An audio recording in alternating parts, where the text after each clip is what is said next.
Today, we are diving deep into the absolutely wild story of King Manasseh.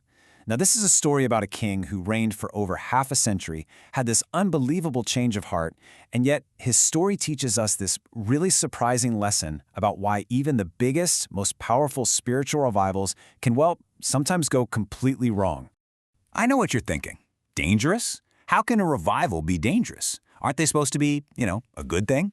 Well, according to theologian Dr. John Oswalt, who's the source for this whole explainer, the answer is, well, it's a lot more complicated than you think. And honestly, the story of King Manasseh is the perfect, kind of scary case study.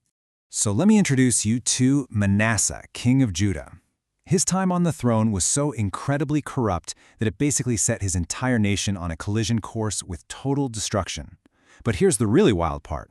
That final collapse, it didn't even happen for another 110 years after his reign began. This is the story of how a nation's destiny can be locked in long, long before the end ever comes. Now, to really get a handle on Manasseh, we actually have to back up and start with his dad, King Hezekiah. See, Hezekiah led this massive nationwide religious revival, and on the surface, it looked like a huge success. But was it really? Think about it.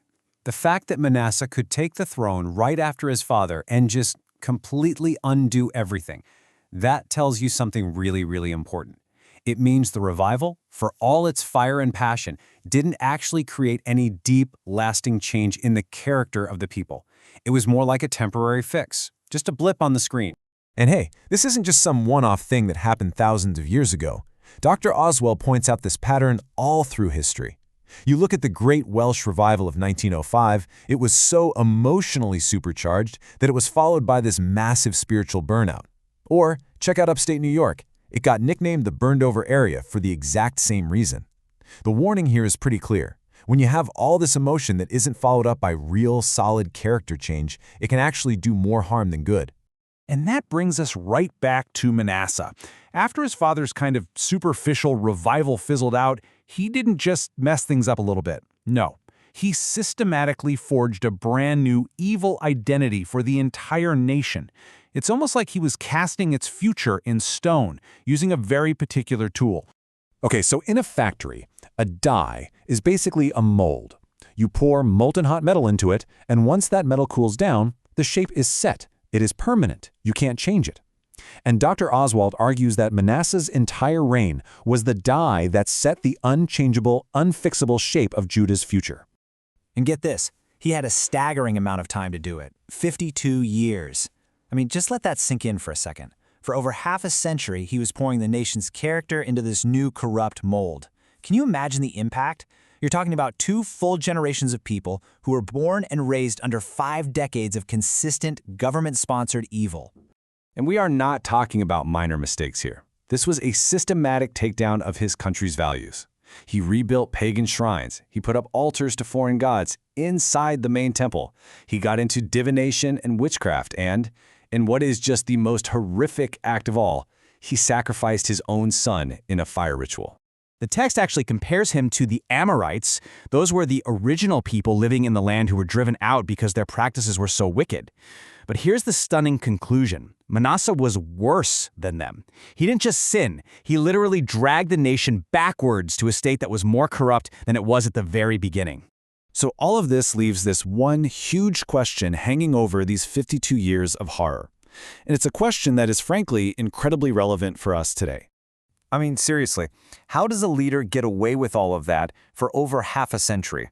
Where was the opposition? Where were the priests or the prophets? Where were the people? And here's the really unsettling answer you find in the source material. This wasn't some dictatorship that was forced on an unwilling population. The people were complicit. The text says they were right with him and even quite content. There was no big pushback because, after that shallow revival, this is what the nation actually wanted. So this was a national failure, not just a royal one. Okay, but just when you think you've got this story all figured out, it takes a massive, unexpected turn. Towards the end of his life, something absolutely incredible happens to Manasseh, and how it gets reported tells us everything we need to know. So to understand what happened, we need to look at 2 different historical accounts, the Book of Kings and the Book of Chronicles. Now, the author of Kings is focused on the nation's unchangeable fate. So for him, Manasseh's repentance isn't even worth mentioning. The die was cast, story over. But Chronicles, which was written later to give hope to individuals, tells a totally different story. It highlights this dramatic foxhole conversion, where Manasseh gets captured by the Assyrians and, in his desperation, completely repents. So, did his repentance matter? Well, Dr. Oswalt's conclusion is blunt. For Manasseh personally, yeah, probably. It likely saved his soul. God is incredibly gracious. But for the nation, the answer is just 2 words: too late. And if you want proof, look no further than what happened the very moment Manasseh died. His son, Ammon, takes the throne and immediately goes back to the old ways. He followed completely the ways of his father, putting all the same evil practices back in place. The national character, that die that was cast for 52 years, was completely unchanged by one man's personal 11th hour turnaround. So what on earth are we supposed to do with this dark and pretty complicated story? Well, it really all comes down to the difference between a single moment of passion and a whole lifetime of character. Think about it. Hezekiah's revival was kind of a one-shot event. Manasseh's repentance was also a one-shot event. But according to Dr. Oswalt, that's not what creates real, lasting change, not for a person and not for a nation. What's actually required is a sustained, continuous life of trust. You see, this isn't about one single emotional decision or some prayer you say when you're in a crisis. The big takeaway here is that true, transformative faith is a constant state of being. It's a conscious choice that you have to make day by day, hour by hour, even minute by minute. It's the slow, steady, hard work of building character, not just having an emotional experience. And all of that really leaves us with a pretty challenging question to ask ourselves.